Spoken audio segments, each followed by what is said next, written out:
अस्सलाम वालेकुम, मैं हूं रेहान तारिक और आप देख रहे हैं दास्ताक। अपने यू टर्न के लिए मशहूर खान साहब का मौक़िफ़ था कि बेहतरीन लीडर वही होता है जो यू टर्न लेता है, लेकिन अब की बार मसला ये हुआ है कि उनके लाखों फॉलोअर्स को भी यू टर्न लेना पड़ेगा। रिजीम चेंज के बाद जिस तरह खान साहब ने पूरे मुल्क में एंटी अमेरिका बयानिया बनाया, पाकिस्तान और अमेरिका के ताल्लुकात पर एक दीवार खड़ी की, उस पर एब्सोल्युटली नॉट का चूना लगाया, मौजूदा हुकूमत को इंपोर्टेड हुकूमत का लक़ब दिया, पाक अमरीका ताल्लुकात पर नफरत के मीनार खड़े किए गए, फिर इन्हीं मीनारों पर खड़े होकर हम कोई गुलाम हैं के नारे लगवाए गए। खान साहब के जल से जुलूस एंटी अमेरिका बयानी की गूंज किस तरह से गूंजी, ये खतरनाक सूरत हाल थी जिसका इशारा खान साहब ने अपनी हुकूमत छोड़ने से पहले दिया था कि अगर मैं सड़कों पर आया तो खतरनाक हो जाऊंगा। ये वो खतरनाक सूरत हाल थी जिसका इशारा साबिक army chief general Qamar Javed Bajwa ने जावेद चौधरी साहब के साथ अपने इंटरव्यू में किया कि ये शख्स अपने इक्तदार के लिए हमारे इक्तदार का जनाजा निकाल देगा, और ऐसा ही हुआ। हमने देखा कि खान साहब ने पाकिस्तान की फॉरेन पॉलिसी पर खुदकुश हमला किया, कभी साइफर जलसों में लहराया, कभी यूरोप को गालियां निकाली, कभी अमेरिका को मुर्दे इल्जाम ठहराया, कभी यूरोप को ललकारा। ऐसी पहली बार हुआ कि हमारी फॉरेन पॉलिसी जुबान ज़द आम हो गई, जिसका नुकसान यह हुआ कि आज कोई भी मुल्क, चाहे वो दोस्त हो या दुश्मन हो, हमारी बात सुनने को तैयार नहीं। लेकिन अब खान साहब ने इस बात का इकरार कर लिया है कि जो शवाहिद हमारे सामने आए हैं उसके मुताबिक साजिश इंपोर्टेड नहीं बल्कि लोकल थी, और ये इंपोर्टेड नहीं, अब तो लग रहा है कि शायद एक्सपोर्टेड हुकूमत है। अब इसे यू टर्न कहें या महा यू टर्न का नाम दें, क्योंकि एक पूरी नस्ल के अंदर आपने जहर घोला, उन्हें उस आज़ादी की तरगीब दी है जिसका उनसे कोई ताल्लुक ही नहीं। आपने अपने ही मुल्क में अपने ही लोगों को पाकिस्तान का गद्दार बनाकर अमेरिका का वफादार बना दिया। अपनी पार्टी के लोगों पर इल्ज़ाम लगाया कि वो अमेरिकी सफ़ीर से मिलते थे, लिहाजा गद्दार हैं। आपने अपनी फौज पर इल्ज़ाम लगाया कि वो अमेरिका की वफादार है। आज कितनी आसानी से आपने सारा मलबा जनरल बाजवा पर डालकर अमेरिका को क्लीन चिट दे दी है। अब आपका ताज़ा बयानिया जो हम समझे हैं वो ये है कि बाजवा साहब ने अमेरिका को बरगलाया। खान साहब एक्सपोर्ट्स बढ़ाने पर हमेशा ही जोर देते रहे हैं, अब उन्हें समझ आया है कि बाजवा साहब ने उनका बयानिया अमेरिका में एक्सपोर्ट कर दिया, जिसकी वजह से रिजीम चेंज हुआ। लेकिन रिजीम चेंज असल में कैसे हुआ? खान साहब 1 दर्जन के करीब लोगों पर इल्जाम लगा चुके हैं और अभी मजीद सिलसिला जारी है। खान साहब ने किन किन लोगों पर रिजीम चेंज का इल्जाम लगाया है, जरा उसकी एक झलक भी आपको दिखाता है। हर जगह मोहसिन नकवी का नाम आता था कि इसने सबसे ज्यादा कोशिश की इस कॉन्स्पिरेसी को कामयाब करने, और ये वो एक्स आर्मी चीफ को भी मिलता था, तो असल तो मास्टरमाइंड वो था। इमरान सीरीज अभी जारी है और इमरान सीरीज साइफर से लेके मोहसिन नकवी तक और मोहसिन नकवी से लेके अब जनरल बाजवा पर आ खड़ी हुई है। खान साहब आपके इल्जामात अमेरिका से होते हुए निगरान वजीर आला पंजाब तक पहुंच गए हैं और यह सिलसिला भी रुका नहीं है। इमरान सीरीज जारी है। अब ऐसा ना हो कि आखिर में आपको पता चले कि रिजीम चेंज में आपके अपने ही लोग शामिल थे। पिछले 4 साल के सेम पेज में किताब के जिस पत्ते को पलटा है, जिस सफ़े को उल्टा गया है, एक नई कहानी सामने आई है। जब से बाजवा साहब अपनी कुर्सी से अलहदा हुए हैं, खान साहब ने बयानिया बनाना शुरू किया कि उनको कुछ करने ही नहीं दिया गया। मतलब वो अपने कुछ अच्छे काम गिनवाकर इल्जाम लगा देते हैं कि सारी ताकत बाजवा के हाथ में थी, हुकूमत वो कर रहे थे, मुझे कुछ करने ही नहीं दिया गया था। बाजवा बयानिया कैसे सामने आया, जरा वो भी आपको सामने रखना है। नैब के अंदर से हमें कहते थे केसेस मैच्योर है, लेकिन पीछे से हमें इजाजत नहीं है। अब पीछे से इजाजत कौन नहीं दे रहा था? जनरल बाजवा साहब। जनरल बाजवा पीछे बैठे हुए थे, वो फैसला करते थे कि कौन सी नैब ने किसके ऊपर कब कितना दबाना है, फिर कब छोड़ देना है, कब अंदर उसको डालना है। लेकिन अपने दौर में खान साहब अपनी ताकत पर किस तरह पुरजोश लहजे में कहते थे कि मुल्क में उनकी रट कायम है, जो हो रहा है उनकी मर्जी से हो रहा है। मैं इन अनासर को अपील करता हूं कि रियासत से ना टकराना। अगर आप ये करेंगे, मैं आपको ये वाज़ेह कर दूं कि रियासत अपनी जिम्मेदारी पूरी करेगी। मैं आपको अपील करता हूं कि रियासत को उधर तक ना लेके जाएं, वो मजबूर हो जाएं एक्शन लेने की।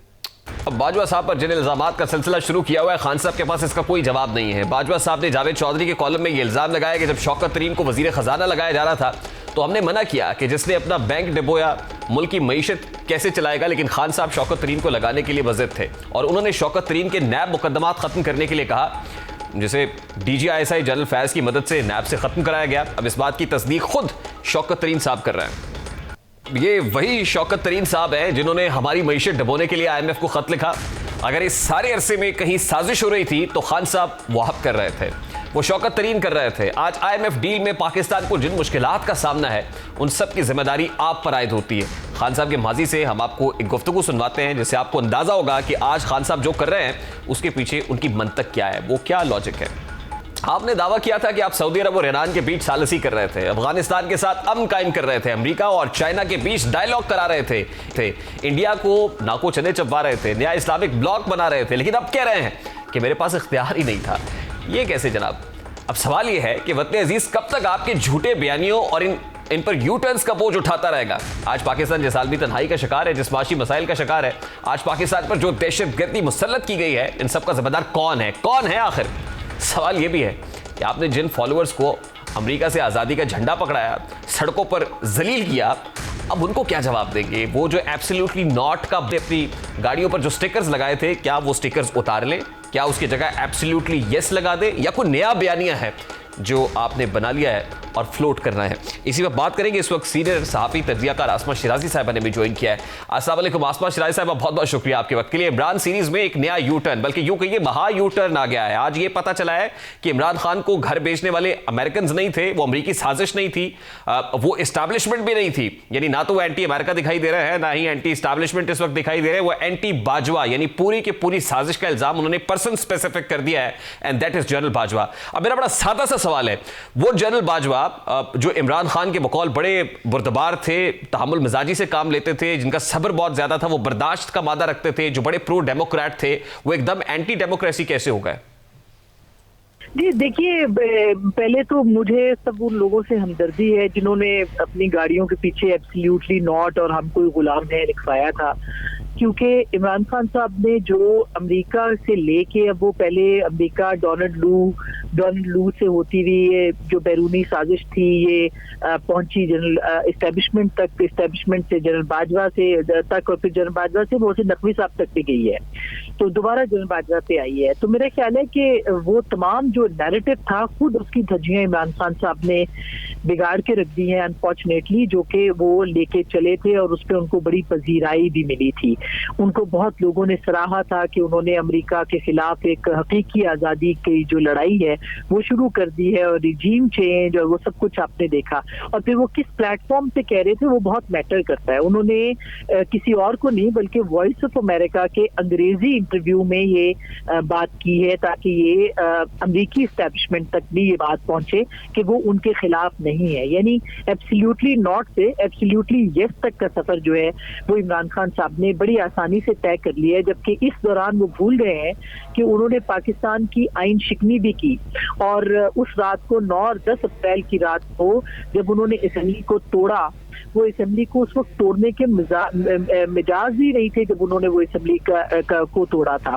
और वो ये बात कह के तोड़ा था कि आर्टिकल 5 जो है उसमें ये बैरूनी मुदाखलत है, जिसकी बुनियाद पे ये तहरीक अदम एतमाद लाई गई है, लिहाजा हम इसको जो है ये नहीं होने देंगे, जो कि आईनी तरीक़ाकार था और जिसको वो रोक नहीं सकते थे। तो वो उन्होंने फिर आइन के खिलाफ वर्जी भी की, जो कि सुप्रीम कोर्ट में कही भी गई कि ये आइन की खिलाफ वर्जी है। तो मेरा ख्याल है कि इमरान खान साहब ये समझते हैं कि जब वो बात कह रहे होते हैं तो शायद लोगों को उसके बाद वो बात उनके जहन से निकल जाती है। इतनी शॉर्ट मेमोरी लोगों की नहीं होती जितनी शॉर्ट मेमोरी वो समझते हैं। तो अब जबकि उन्होंने इतना बड़ा स्टेटमेंट एक अमेरिकी टीवी से इंटरव्यू में दे दिया है कि ये सब जो कुछ था इसके पीछे अमेरिका नहीं था बल्कि इसके पीछे जनरल बाजवा थे और इस्टेब्लिशमेंट भी नहीं है, तो इसका मतलब ये है कि अब कल से जनरल बाजवा की बात वो किसके ऊपर जाएंगे, किसको। जी और जनरल बाजवा पर खुलकर तनकीद भी जनरल बाजवा की रिटायरमेंट की बात कर रहे हैं। आसमा शाही साहब, मेरा बड़ा सादा सा सवाल है, क्योंकि बयानिए की जंग है और गुज़श्ता 9 महीने से जो बयानिया इमरान खान ने बनाया खुद उस पर यू टर्न लेना पड़ा, तो क्या समझा जाए कि आज वो एंटी इस्टेब्लिशमेंट ना होने का तासुर दे रहे हैं, एंटी अमेरिका ना होने का तासुर दे रहे हैं, कि अमेरिका उनका मुखालिफ नहीं है या उनके साथ जंग नहीं है, इस्टेब्लिशमेंट से जंग नहीं है, वो एक शख्स के साथ जंग है? अब इसका मतलब ये समझा जाए कि एंटी अमेरिकन और एंटी इस्टेब्लिशमेंट नैरेटिव में वो जीत नहीं पा रहे थे? देखिए, वो तो उनका रेहान कभी था ही नहीं, कभी उनका एंटी एस्टेब्लिशमेंट नैरेटिव था ही नहीं, कभी उनका एंटी अमेरिका स्टांस था ही नहीं। वो तो एक जाहिर है कि अपनी हुकूमत को बचाने के लिए और हुकूमत को दोबारा बनाने के लिए वो बात कर रहे हैं। अगर आज एस्टेब्लिशमेंट उनके साथ खड़ी हो जाए और पहले दिन की तरह उनको फैसिलिटेट करे और पहले दिन की तरह बजट पास कराने के लिए उनके साथ खड़ी हो, उनके बंदे तुड़वाने, उनको इधर उधर से जो बाकी पार्टियों से लोगों को तोड़ के उनके पास ले आने और उनको इलेक्शन जितवाने के लिए अगर वो उनके साथ हो तो वो कभी भी एंटी एस्टैब्लिशमेंट नहीं होंगे, बल्कि वो प्रो एस्टैब्लिशमेंट होंगे। इसी तरह अमेरिका से भी तो उनका यही शिकवा है कि जनरल कि उनको फोन नहीं किया था जो बाइडेन ने, प्रेसिडेंट जो है अमेरिका के या किसी और ने। अगर वो फोन कर देते तो जाहिर है कि मामला दुरुस्त रहते। तो ये सारी बातें कभी भी एंटी नहीं रही हैं, बल्कि ये प्रो गवर्नमेंट रही है कि उनकी गवर्नमेंट की हिमायत की जाए, उनको बरतरफ ना किया जाए। ये पाकिस्तान के वाहिद वजीर आजम है रेहान, जो याद रखिए कि जो आईनी तरीके से हटाए गए हैं। इनको ना तो इनकी बंदूक सर पे रख के इनसे इस्तीफा लिया गया है जिस तरह से माजी में होता रहा, ना इनको जिला वतन किया गया है, ना इनको खुदा न खास्ता फांसी पे चढ़ाने की बात हुई है, ना इनको जो है वो और मामला सामने आए हैं। तो ये खुशनसीब इमरान खान साहब रहे हैं और उनको रहना भी चाहिए। लेकिन आप दुरुस्त फरमानी, कता कलामी के लिए माजरत, मैं सिर्फ ज़िम्नन ऐड करना चाहता हूं कि जो बाइडेन जिस वक्त कॉल नहीं कर रहे थे तो वो भी इमरान खान की अपनी गलतियां हैं जो सामने आ रही थी, क्योंकि ये भी ऑन रिकॉर्ड है ये बात कि किस तरह वहां पर खुद हमारी एम्बेसीज को यूज किया गया ट्रंप की इलेक्शन कैंपेन को मैनेज करने के लिए। और जिस वक्त नक्शा बदल गया, जब रियलाइज हुआ कि ट्रंप इलेक्शन नहीं जीत रहे हैं, एडमिनिस्ट्रेशन चेंज हो रही है, बाइडेन आ गए हैं, तो बाइडेन को भी गुस्सा था इमरान खान की। ये एक सिलसिला है और उसमें भी ऑब्वियसली आप उस वक्त बड़े प्रो अमेरिका थे, एंटी अमेरिका नहीं थे, और आप तो वहां इलेक्शंस कैंपेन को भी मैनेज कर रहे थे। जी बिल्कुल, और ये बात आपने दुरुस्त पॉइंट आउट की। इसी तरह से जब वो पाकिस्तान आए थे अमेरिका का दौरा करके, जिसके कुछ दिनों के बाद कश्मीर की 370A जो हो गई थी, तो उस वक्त इमरान खान साहब ने कहा था कि वो ट्रॉफी जीत के आए, ऐसे लगता है वर्ल्ड कप लेके आए, और फिर उनका जैसे इस्तकबाल किया गया था, उनके गले में हार पहनाए गए थे। तो मेरा ख्याल है कि ये एक तल्ख हकीकत है और ना चाहने के बावजूद भी हम इसको फरामोश नहीं कर सकते कि किस तरह से फॉरेन पॉलिसी को अपने जाती, जिसे कहना चाहिए बयानिए के लिए इस्तेमाल किया गया। इस पूरे मामले के बाद अमेरिका और पाकिस्तान के ताल्लुकात जो है वो कहाँ पहुंच गए, अमेरिका के पाकिस्तान के दीगर मुल्कों के साथ जो सफारती ताल्लुकात है उनकी क्या नौइयत है, ये आपको छुपा राज नहीं है, ये सबके सामने ये बातें आ चुकी हैं। तो आज इन इंटरव्यूज के जरिए से क्या इमरान खान कन्विंस कर पाएंगे अमेरिका को कि नहीं, मैंने जो कुछ कहा था गलत किया था, मुझे माफी दे दो? क्या माफी मिल जाएगी? एब्सोल्युटली नॉट का कोई दावा है? देखिए, मेरा ख्याल है कि जो पॉलिसीज बनती हैं इदारों की, और अमेरिका की पॉलिसीज भी इसी तरह की ही होती हैं। वो भी ये देखते हैं कि कौन उनको सूट करता है और फिर उसके सर पे हाथ वो रख देते होते हैं। ये पाकिस्तान की तारीख में रहा है, दुनिया भर की तारीख में बल्कि रहा है। तो हम ये नहीं कहते कि वो इससे इम्प्रेस होंगे या नहीं होंगे, मगर कम से कम पाकिस्तान को ये देखना पड़ेगा, पाकिस्तान की आवाम को, कि ये जो बयानिए हैं और जो गलत तरह के बयानिए हैं जो कि सिर्फ और सिर्फ पॉपुलर, क्योंकि पॉपुलरिज्म की एक वेव है, पॉपुलर सियासत हो रही है, पॉपुलर माजरत के साथ सहाफत हो रही है, पॉपुलर जो है वो बाकी चीजें हो रही हैं। तो ये पॉपुलरिज्म जो है ये कुछ नहीं होता, रह जाती है वो बात जो कि जिसमें वजन होता है, जिसमें दलील होती है और वो देरपा होती है।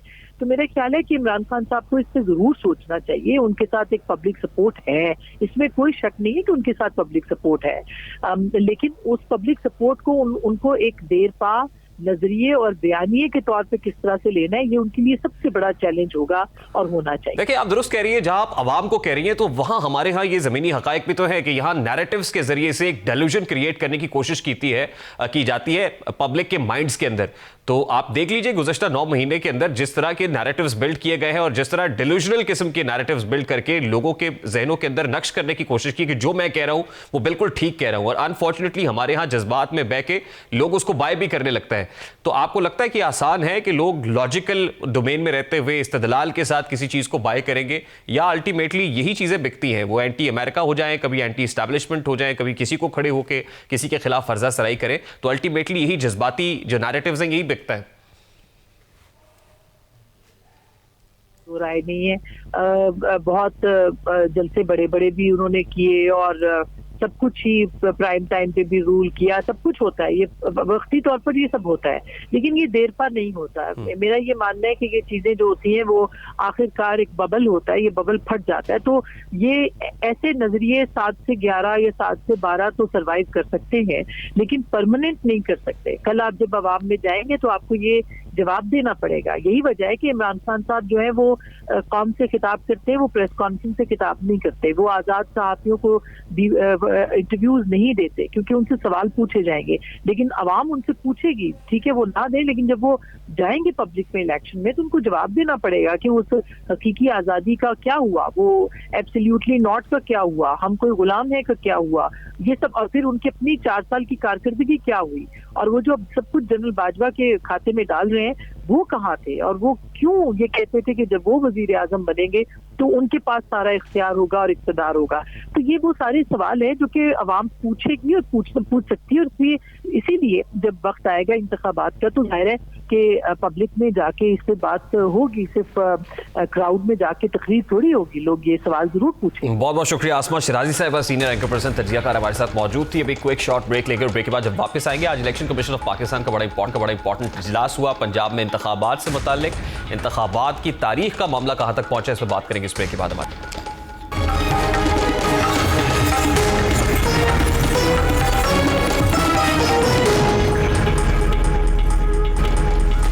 Welcome back. जुमे के रोज रात गए लाहौर हाई कोर्ट की जानिब से एक अहम फैसला सामने आया, जिसमें लाहौर हाई कोर्ट ने पाकिस्तान तहरीक इंसाफ की दरखास्त को मंजूर करते हुए इलेक्शन कमीशन को 90 रोज में पंजाब में इंतखाबात कराने का हुक्म दिया। जस्टिस जवाद हसन की जानिब से जारी करदा 16 सफ़ात पर मुश्तमिल फैसले में अदालत ने हिदायत की है कि इलेक्शन कमीशन इस बात को यकीनी बनाए कि इंतखाबात 90 रोज से ज़ायद ताखीर का शिकार ना हो। बतौर खुद मुख्तार आईनी इदारा, इलेक्शन कमीशन कानून के मुताबिक इलेक्शन कराने और इलेक्शन के इंतजामात कराने का पाबंद है। फैसले के मतन के मुताबिक आइन का आर्टिकल 220 वफाकी और सूबाई इदारों को इलेक्शन कमीशन की मावनत का पाबंद करता है। तहरीक इंसाफ की जानिब से इस फैसले पर खुशी का इजहार किया गया, क्योंकि तहरीक इंसाफ कुछ अरसे से आर्टिकल 6 की बातें कर रही थी। इलेक्शन कमीशन को धमकाया जा रहा था, हुकूमत के खिलाफ भी आर्टिकल 6 की बातें हो रही। 6 पर तहरीक इंसाफ का मौक़िफ़ क्या था, जरा उसकी एक झलक आपके सामने रखते हैं। दोनों गवर्नर्स ने डेट नहीं दी इलेक्शन की, और ये जैसे ही 90 दिन खत्म होंगे तो सारी कौम समझ जाए कि उसके बाद आर्टिकल 6 लगेगा हर कोई जो गवर्नमेंट में बैठा होगा, क्योंकि वो बिल्कुल गवर्नमेंट जो भी गवर्नमेंट्स होंगे इलीगल हो जाएंगी, वो आइन के खिलाफ हो जाएगी। यह भी कहा गया कि आईनी तौर पर आज इलेक्शन कमीशन की जानिब से इलेक्शन की तारीख देने का वक्त खत्म हो गया है, लेकिन आज लाहौर हाई कोर्ट की जानिब से सूबाई असम्बली की तहलील के 90 रोज के अंदर इंतखाबात कराने के हुक्म पर बातचीत के लिए इलेक्शन कमीशन का इजलास हुआ, जिसके बाद इलेक्शन कमीशन की जानिब से एक बयान जारी किया गया। इस बयान में कहा गया कि इलेक्शन कमीशन ने अदालत के हुक्म के मुताबिक गवर्नर पंजाब से दरखास्त की है कि सूबे में आम इंतखाबात की तारीख से मुताल्लिक मुशावरत के लिए कल यानी मौरखा 14 फरवरी 2023 को मीटिंग के लिए मुनासिब वक्त दें। बयान में बताया गया कि इस सिलसिले में जरूरी मरासला भी जारी कर दिया गया और इलेक्शन कमीशन ने सेक्रेटरी इलेक्शन कमीशन की सरबराही में स्पेशल सेक्रेटरी और डायरेक्टर जनरल लॉ को मुकर्रर किया है कि वो इलेक्शन कमीशन की जानिब से गवर्नर से मुशावरत करे। गवर्नर पंजाब से मुशावरत के बाद अफसरान इलेक्शन कमीशन को ब्रीफ करेंगे, जिसके बाद कमीशन आइंदा के लाहे अमल पर गौर करेगा। यानी लाहौर हाई कोर्ट का फैसला आने के बाद भी ये बहस बाकी है कि इलेक्शन की तारीख कौन देगा। दिलचस्प बात यह है कि अदालत का हुक्म इलेक्शन कमीशन के लिए नहीं है, बल्कि गवर्नर पंजाब के लिए है। अब इलेक्शन कमीशन गवर्नर से मुशावरत के बाद ही कोई हतमी तारीख जारी करेगा। इससे पहले गवर्नर पंजाब के वकील जब लाहौर हाई कोर्ट में पेश हुए तो उन्होंने मौक़िफ़ इख्तियार किया कि चूंकि असम्बली गवर्नर पंजाब ने तहलील नहीं की बल्कि अज़ खुद तहलील हुई है, इसलिए गवर्नर पंजाब पर तारीख देना लाजिम नहीं है। यानी लाहौर हाई कोर्ट का फैसला आने के बावजूद मामला वहीं का वहीं लटका हुआ है। दूसरी जानिब बाकी हुकूमत इस मामले में इलेक्शन कमीशन और लाहौर हाई कोर्ट के फैसले को से खुद को अलग करते हुए यानी डिस्टेंस करते हुए दिखाई दे रही है। पीडीएम हुकूमत की अहम इत्तेहादी पाकिस्तान पीपल्स पार्टी का मौक़िफ़ ज़रा इससे मुख्तलिफ दिखाई देता है। लतीफ़ खोसा पाकिस्तान पीपल्स पार्टी के बड़े सीनियर रहनुमा और कानूनी माहिर भी हैं, साबिक गवर्नर पंजाब भी हैं, वो इस मामले पर क्या राय रखते हैं, ज़रा उसकी एक झलक भी आपको दिखाता है। पाकिस्तान पीपल्स पार्टी की फील ये बिल्कुल हमारी नहीं है कि हम ये जो फैसले किए जा रहे हैं, चाहे वो IMF के डील के फैसले किए जा रहे हैं, चाहे वो मईशत पर किए जा रहे हैं, चाहे मोहतरम इंटीरियर मिनिस्टर साहब की जो ज़बान खूबसूरत जितनी इस्तेमाल कर रहे हैं, या जिस तरह की इस तरह जो ह्यूमन राइट्स की वायलेशन में कर रहे हैं, या जिन लोगों के खिलाफ इस वक्त पाबा सलासिल किए जा रहे हैं, सियासी मुकदमात किए जा रहे हैं, पीपल्स पार्टी की फील कतन इनके साथ जो है बिल्कुल वो नहीं है। अब ये लतीफ़ खोसा साहब का स्टेटेड पोजीशन है। इसी प्रोग्राम में मुसद्दिक मलिक साहब ने कैसे रिस्पॉन्ड किया इनको, ज़रा वो भी आपको दिखाते हैं। IMF की जो निगोशिएशंस हुई हैं उसमें बहुत बड़ा एलिमेंट एनवायरनमेंट का है, बहुत बड़ा एलिमेंट मिनिस्ट्री ऑफ इंडस्ट्री का है, बहुत बड़ा एलिमेंट जो है वो मिनिस्ट्री ऑफ कॉमर्स का है, बहुत बड़ा एलिमेंट जो है जिससे मैंने डील किया है पेट्रोलियम का है, और जिससे खुर्रम दस्तगीर ने डील किया है वो पावर का है। ये की एरियाज़ हैं और फाइनेंस का है। इसमें से आधी वजारतें पीपल्स पार्टी के पास हैं। आप कैसे कह सकते हैं कि IMF के जो मुज़ाकरात हो रहे हैं हम उसमें शरीक नहीं? आप शरीक हुए हैं। अच्छा, अब इस सारे मामले पर आज पंजाब के निगरान वजीर आला मोहसिन नकवी ने भी रद्द-ए-अमल दिया और वो कहते हैं कि वो आइन और कानून के पाबंद हैं, इलेक्शन कमीशन ऑफ पाकिस्तान के फैसले के पाबंद हैं। वो जब कहेंगे उनका काम ही ये है कि वो फौरी तौर पर जो फैसला आएगा इलेक्शंस करा के अपने घर चले जाएंगे। यानी वो इस तासुर का इजहार कर रहे हैं, ये चाहते हैं कि जो भी हो आइन और कानून के मुताबिक हो, इलेक्शन कमीशन ऑफ पाकिस्तान जैसे कहेगा, जिस तरह से कहेगा, जो कॉन्स्टिट्यूशनल ऑब्लिगेशन है वो उसको फुलफिल करेंगे। इसी मामले पर बात करेंगे। इस वक्त सीनियर कॉलमिस्ट, एनालिस्ट और सरबराह पिलडाट अहमद बिलाल महबूब साहब ने हमें ज्वाइन किया है। वालेकुम अहमद बिलाल साहब, बहुत बहुत शुक्रिया आपके वक्त के लिए। आज इलेक्शन कमीशन ऑफ पाकिस्तान का बड़ा इंपॉर्टेंट इजलास हुआ, कल तक के लिए उसको मौखर किया गया है। गवर्नर पंजाब से मुशावरत मकसूद है। अब एक तरफ लाहौर हाई कोर्ट का बड़ा इंपॉर्टेंट डिसीजन है, 90 रोज के अंदर इंतखाबात कराने हैं। दूसरी तरफ वो फिनांस डिवीजन हो, वो वजारत दिफा हो, उनकी तरफ से उज़र पेश किए जा रहे हैं, कहीं पर रिसोर्सेज नहीं है, सिक्योरिटी नहीं है। तो इलेक्शन कमीशन इस वक्त किस कदर दबाव में देख रहे हैं आप इलेक्शन कमीशन को? इलेक्शन कमीशन पे बेइंतहा प्रेशर है और बड़ा थैंकलेस जवाब है। वो इतनी मेहनत करने के बावजूद और जो कुछ भी कर लेते हैं उसका कोई शुक्रिया अदा नहीं करता, बल्कि शिकायत उनको रहती है। तो अब वो, इससे हमें यह मालूम हुआ है आज के फैसले से, दो ही ऑप्शन थी उनके पास, या तो वो उस फैसले के ख़िलाफ़ अपील करते, कोई इंट्रा कोर्ट अपील करते या सुप्रीम कोर्ट पे अपील करते, या फिर यह कि वो गवर्नर से मशवरा करते जैसे अदालत आलिया ने उनको हुक्म दिया है। तो मेरे ख्याल में इलेक्शन कमीशन ने अदालत आलिया की डायरेक्शन को कबूल कर लिया है और अब वो मशवरा करेंगे गवर्नर साहब से। डेट फिक्स होगी तो उसके बाद फिर एक हफ्ते के अंदर वो स्केड्यूल अनाउंस करेंगे और इसी दौरान ये मशावरत इस चीज़ पे जारी रहेगी कि उनको वसाइल मुहैया किए जाते हैं या नहीं।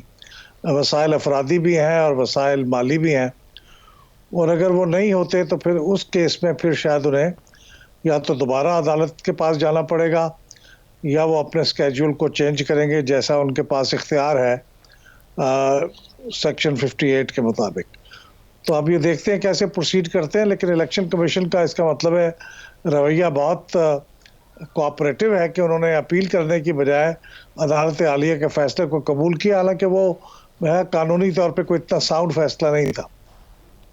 ठीक, लेकिन गवर्नर पंजाब का अपना स्टेटेड पोजीशन है अदालत के सामने कि वो कोई तारीख इसलिए नहीं देंगे क्योंकि उन्होंने असेंबली रेजोल्यूशन की उस समरी के ऊपर दस्तखत नहीं किए हुए, इसलिए इलेक्शन कमीशन की सवाबदीद है कि वो तारीख दे। अब इलेक्शन कमीशन गवर्नर पंजाब से मुशावरत के लिए वक्त मांग रहा है, तो आपको क्या लगता है अल्टीमेटली ये ball election commission of Pakistan के कोर्ट में ही होगी? क्योंकि गवर्नर जब सरेंडर कर देंगे तो इलेक्शन कमीशन को ही फैसला करना पड़ेगा कि क्या तारीख होगी। जी हाँ, ये अदालत आलिया ने ये बात गेंद वाकई इलेक्शन कमीशन के कोर्ट में डाल दी है। असूलन तो ये मैं बार बार ये कहता हूँ कि ये काम ना गवर्नर का था ना इलेक्शन कमीशन का था, ये काम सदर ममलकत का था। सेक्शन 57 इलेक्शंस एक्ट 2017 बड़ा क्लियरली लिखा हुआ है कि सदर ममलकत जनरल इलेक्शन की डेट देंगे इलेक्शन कमीशन के मशवरे से, लेकिन मालूम नहीं क्यों सेक्शन 57 को नजरअंदाज करके एक नई बात लिख दी गई। बिलाल साहब, कता कलामी के लिए माजरत, उसकी भी दो तरह की तशरीहात की जा रही हैं कि सेक्शन 57 जो है वो बाई इलेक्शंस में या आम इंतखाबात से पहले एप्लीकेबल नहीं होता, प्रेसिडेंट को उसकी डेट नहीं देनी होती, जब पूरे मुल्क में इंतखाबात हो रहे हो तो वहां पर वो अप्लाई होता है। कोई इस तरह की उसकी तशरीह करने की कोशिश की जाती है। इलेक्शन एक्ट 2017 के सेक्शन 57 की जब हमने साबिक secretary election commission of Pakistan Kunwar Dilshad से बात की तो उनका कहना था कि यहां पर प्रेसिडेंट की जुरिसडिक्शन नहीं है।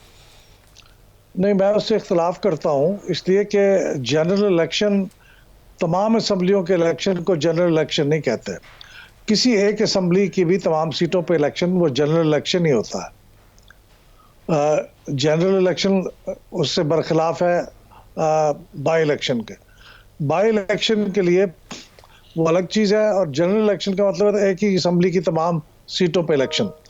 तो इस पे आर्टिकल 50 ये जो सेक्शन 57 है यही इसके लिए रेलेवेंट है। तो इसमें तो प्रेसिडेंट ने खत लिखा हुआ है चीफ सेक्रेटरी इलेक्शन कमीशन को, चीफ इलेक्शन कमिश्नर को। नहीं, उन्हें खत नहीं लिखना था। उन्हें खत में तो उन्होंने ये रिमाइंड कराया इलेक्शन कमीशन को कि आपकी क्या जिम्मेदारियां हैं आइन के मुताबिक और अमेरिका में क्या होता है। उनको इसके करने की ज़रूरत नहीं थी। उनको सिर्फ इलेक्शन कमीशन से कंसल्टेशन करनी चाहिए थी कि भाई आपकी क्या राय है, क्या तारीख होनी चाहिए। वो उनको अपनी चॉइसेस देते और उनमें से वो एक पिक कर लेते और अनाउंस कर देते कि ये तारीख है इलेक्शन की। पर सर लेट्स अज्यूम कि सदर मुमलिकत कोई तारीख दे देते हैं या खुद इलेक्शन कमीशन कोई डेट अनाउंस कर देता है, उसके बाद यह है कि इंतखाबात कराने कैसे हैं, फिर उसमें जो एडमिनिस्ट्रेटिव इशूज हैं, जो मुख्तलिफ इदारे कह रहे हैं कोई फंड रिलीज नहीं करेगा, किसी के पास सिक्योरिटी का इशू है, तो फिर इलेक्शन कमीशन कैसे इलेक्शंस कराएगा? वो तारीख तय भी हो जाए तो इलेक्शंस कैसे होंगे फिर?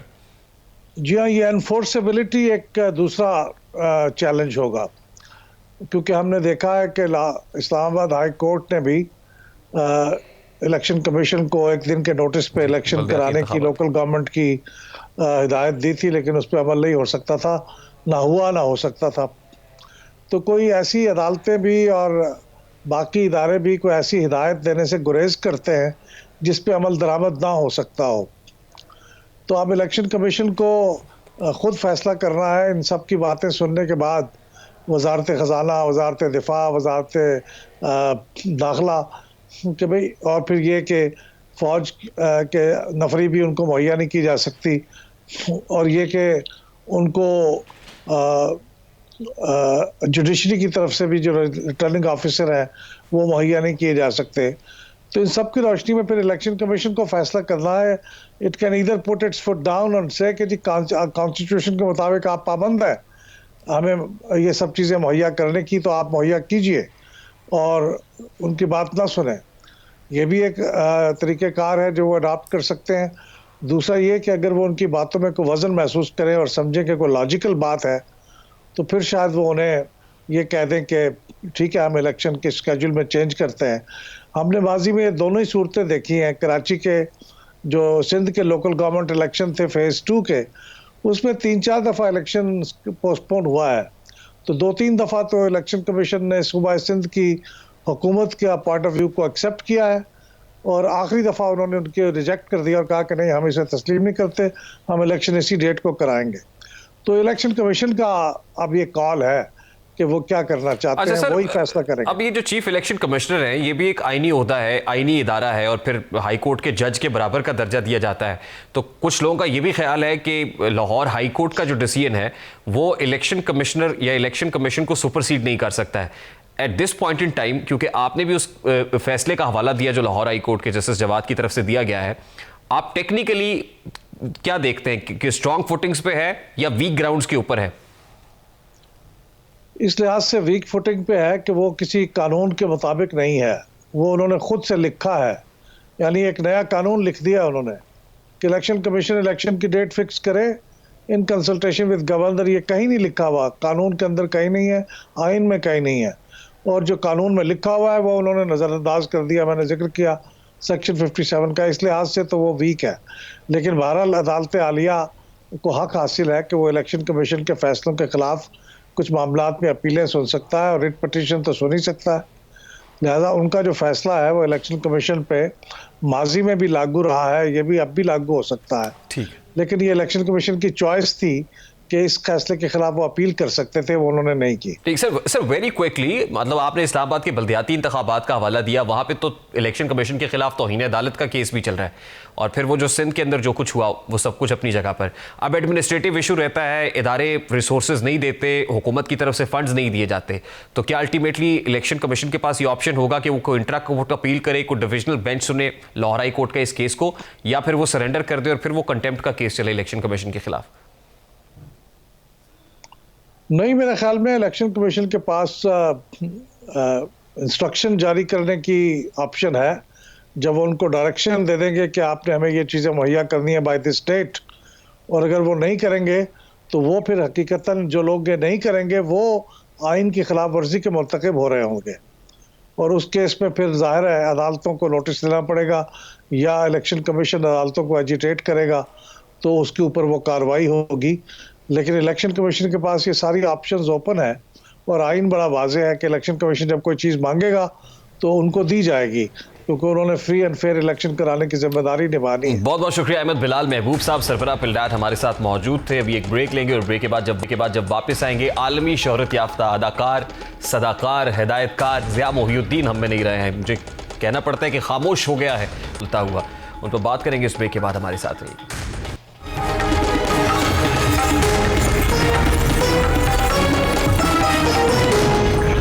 लफ्ज जब अदा हुए तो जानदार हो गए, बाअदब बामुराद हो गए, बेनुकत लफ्जों को रास्ता मिल गया। लफ्ज इतने कीमती हुए जैसे उन्हें बादशाह मिल गया हो। वो लफ्जों का बादशाह आज हमसे रूठ गया है।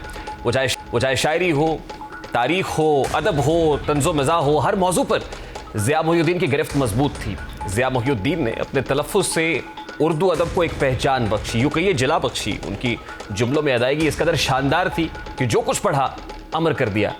अंग्रेजी और उर्दू ज़बान में लफ्ज़ों के तलफ़्फ़ुज़ की दुरुस्त अदायगी हो या तारीख़ के हवाला जात, ज़िया मोहिउद्दीन 20 जून 1931 को पाकिस्तान के शहर फैसलाबाद में पैदा हुए। 50 की दहाई में लंदन की royal academy of dramatic art से अदाकारी की बाकायदा तरबियत हासिल की। उन्होंने अपने ज़्यादातर वक्त बरतानिया में थिएटर के लिए वक्फ किया। ज़िया मोहिउद्दीन को 1962 में फिल्म लॉरेंस ऑफ अरेबिया में काम करने का मौका मिला, जिसमें उन्होंने यादगार किरदार अदा किया। ज़िया मोहिउद्दीन उन चंद पाकिस्तानियों में शामिल थे जिन्होंने पाकिस्तान से बाहर जाकर भी थिएटर और फिल्मों में काम किया। तकरीबन 67 साल तक थिएटर और फिल्म इंडस्ट्री से मुंसलिक रहने वाले ज़िया मोहिउद्दीन 2005 से 2021 तक national academy of performing arts नापा से बतौर बानी और सरबराह हमेशा वाबस्ता रहे। उसके बाद वो इस ओहदे से अपनी मर्जी से वक्तोश होकर अपनी खिदमात और इदारे को रज़ाकाना तौर पर सौंप गए।